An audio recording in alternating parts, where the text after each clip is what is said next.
जैसे ही जल्लाद ने अपनी तलवार उठाई, पंख अचानक आग की लपटों में बदल गए। छोटा गधा आगे भागा।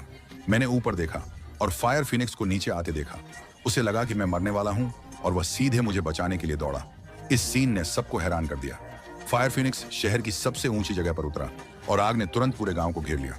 तभी शहर के लोगों को आखिरकार एहसास हुआ कि मैंने जो कुछ भी कहा था वो सच था। जब घटनाएं इस मोड़ पर पहुंच गईं, तो राजा चाहे कितना भी हिचकिचा रहा हो, उसके पास मुझे प्रमोट करने और मेरी सैलरी बढ़ाने के अलावा कोई चारा नहीं था।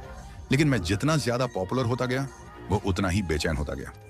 मुझसे छुटकारा पाने के लिए उसने एक नया ऑर्डर दिया, मुझे आइस एंड स्नो किंगडम भेजने का, बर्फ से ढके पहाड़ के ऊपर व्हाइट आइस प्रिंसेस को जगाने का। अगर मैं कामयाब हो जाता तो प्रिंसेस भविष्य की रानी बन जाती। सफर लंबा और खतरों से भरा था। राजा को यकीन था कि मैं मर जाऊंगा, लेकिन उसने कभी उम्मीद नहीं की थी कि छोटे गधे की मदद से मैं जल्द ही स्नो पैलेस के गेट पर पहुंच जाऊंगा। यह बिना सुरक्षा वाला लग रहा था, लेकिन मेन दरवाजा बर्फ से बंद था। एक पल के लिए मैं समझ नहीं पाया, लेकिन छोटे गधे ने मुझे याद दिलाया, असली किस्मत का वह पंख लगाओ।